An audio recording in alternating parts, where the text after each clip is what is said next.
की पुस्तक एक्ट्स अध्याय 21।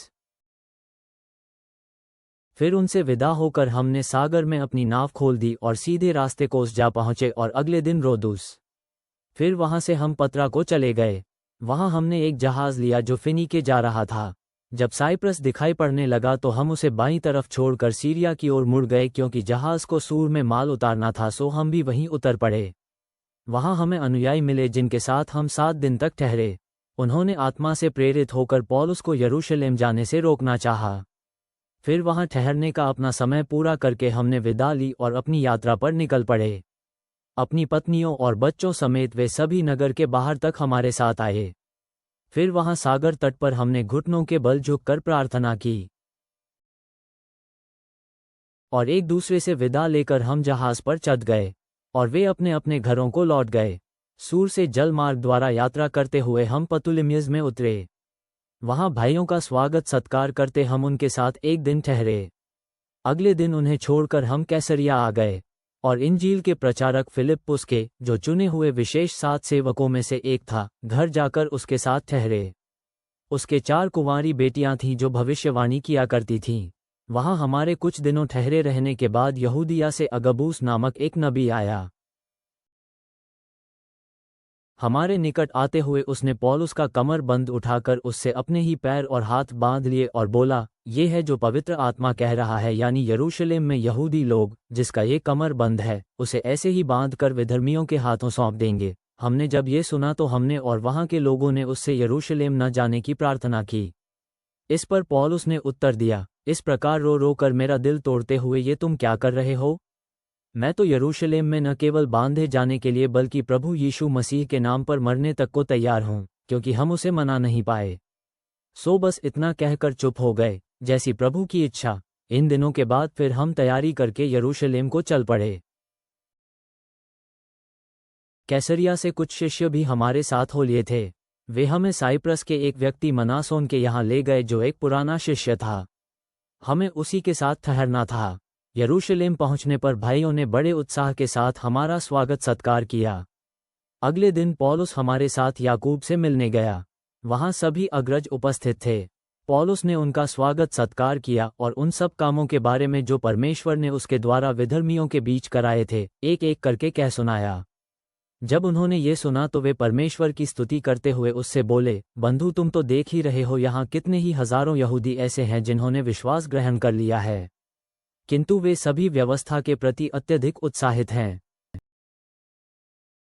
तेरे विषय में उनसे कहा गया है कि तू विधर्मियों के बीच रहने वाले सभी यहूदियों को मूसा की शिक्षाओं को त्यागने की शिक्षा देता है और उनसे कहता है कि वे न तो अपने बच्चों का खतना कराएं और न ही हमारे रीति रिवाजों पर चलें।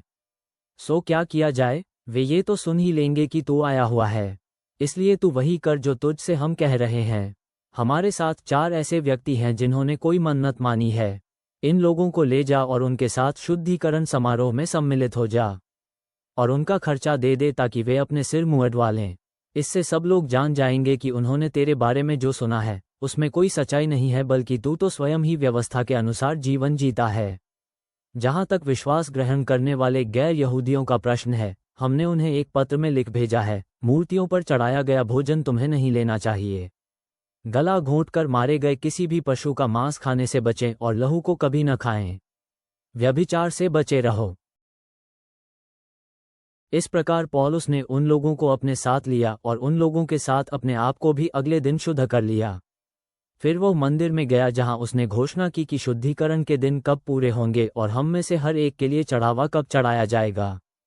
जब वे 7 दिन लगभग पूरे होने वाले थे, कुछ यहूदियों ने उसे मंदिर में देख लिया। उन्होंने भीड़ में सभी लोगों को भड़का दिया और पौलुस को पकड़ लिया। फिर वे चिल्लाकर बोले, इस्राएल के लोगों, सहायता करो। यह वही व्यक्ति है जो हर कहीं हमारी जनता के, हमारी व्यवस्था के और हमारे इस स्थान के विरोध में लोगों को सिखाता फिरता है। और अब तो यह विधर्मियों को मंदिर में ले आया है और इसने इस प्रकार इस पवित्र स्थान को ही भ्रष्ट कर दिया है। उन्होंने ऐसा इसलिए कहा था कि त्रुइमुस नाम के एक इफिसी को नगर में उन्होंने उसके साथ देखकर ऐसा समझा था कि पौलुस उसे मंदिर में ले गया है। सो सारा नगर विरोध में उठ खड़ा हुआ। लोग दौड़ दौड़ कर चढ़ आए और पौलुस को पकड़ लिया। फिर वे उसे घसीटते हुए मंदिर के बाहर ले गए और तत्काल फाटक बंद कर दिए गए। वे उसे मारने का जतन कर ही रहे थे कि रोमी टुकड़ी के सेनानायक के पास ये सूचना पहुंची कि समूचे यरूशलेम में खलबली मची हुई है। उसने तुरंत कुछ सिपाहियों और सेना के अधिकारियों को अपने साथ लिया और पौलुस पर हमला करने वाले यहूदियों की ओर बढ़ा। यहूदियों ने जब उस सेनानायक और सिपाहियों को देखा तो उन्होंने पौलुस को पीटना बंद कर दिया। तब वो सेनानायक पौलुस के पास आया और उसे बंदी बना लिया। उसने उसे 2 जंजीरों में बांध लेने का आदेश दिया। फिर उसने पूछा कि वह कौन है और उसने क्या किया है। भीड़ में से कुछ लोगों ने एक बात कही तो दूसरों ने दूसरी। इस हो हुल्लड़ में क्योंकि वह यह नहीं जान पाया कि सच्चाई क्या है, इसलिए उसने आज्ञा दी कि उसे छावनी में ले चला जाए। पौलुस जब सीढ़ियों के पास पहुंचा तो भीड़ में फैली हिंसा के कारण सिपाहियों को उसे अपनी सुरक्षा में ले जाना पड़ा, क्योंकि उसके पीछे लोगों की एक बड़ी भीड़ ये चिल्लाते हुए चल रही थी कि इसे मार डालो।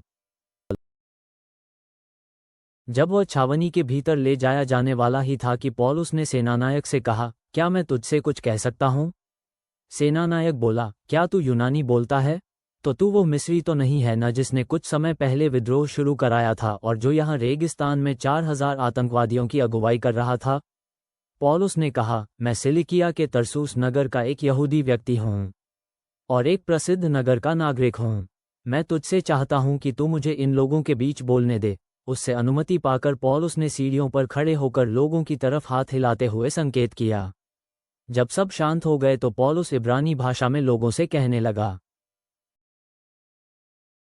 स्वर्गीय पिता, हम आपके सामने खुले हृदय के साथ आते हैं, आपकी अगुवाई के लिए तैयार, जैसे पौलुस ने चुनौतियों के बावजूद आपकी पुकार का पालन किया।